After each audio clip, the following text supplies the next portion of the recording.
그럼 지금부터 제164차 최고위원회의를 개의하겠습니다. 울산시장 부정선거로 드러난 국헌 문란의 실체에 각계 교수, 변호사, 시민단체들은 물론 친정권 성향의 인사들마저도 돌아서고 있습니다. 콘크리트 지지 단체도 고개를 저을 만큼 도저히 변호 불가능한 중대 범죄인 것입니다. 전임 비서실장과 민정 비서관에 대한 기소 여부를 총선 이후에 결정하겠다고 하는 검찰, 이 정권의 압박에 위축된 것입니까? 지금은 비서실장의 그 윗선, 사실상의 총기획자 문재인 대통령의 수사 필요성이 제기되는 그런 상황입니다. 부정선거 사건 앞에 속도 조절이 무슨 말입니까? 총선까지 2달이나 남았습니다. 그 사이에 어떤 치밀한 증거인멸과 말 맞추기가 진행될지 모릅니다. 대통령의 강한 의지, 직접 지시 없이는 절대 시행 불가능한 이 선거 공작의 몸통, 모든 사람들이 그렇게 생각하는 그 몸통, 문재인 대통령의 행적과 혐의 역시 철저히 밝혀야 합니다.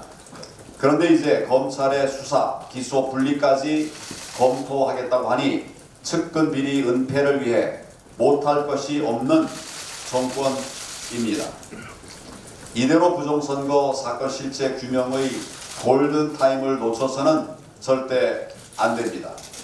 문 대통령의 침묵은 묵시적인 혐의 인정입니다. 대통령 퇴진 시위 요구가 있으면 광장에 나와서 직접 소통하고 설득하겠다고 한 약속을 기억하십시오. 그런데 지금은 남은 임기 동안 철저히 모르쇠로 버티면서 공수 앞세워서 수사 흔적을 지우겠다고 하는 속셈입니까? 다시 한번 촉구합니다. 검찰은 거침없이 성역 없이 수사하십시오. 필요하다면 대통령의 혐의도 수사해 놔야 합니다. 주변만 겉돌지 말고 선거 부장의 진원지를 파헤쳐야 합니다.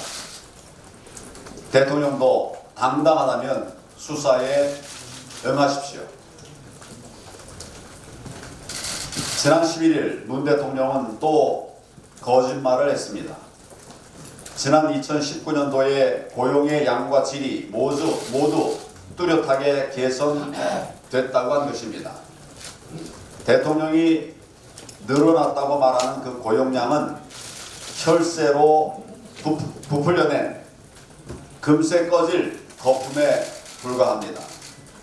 초단시간 불안정 일자리만 대폭 늘어나고 양질의 안정적 일자리는 줄었습니다.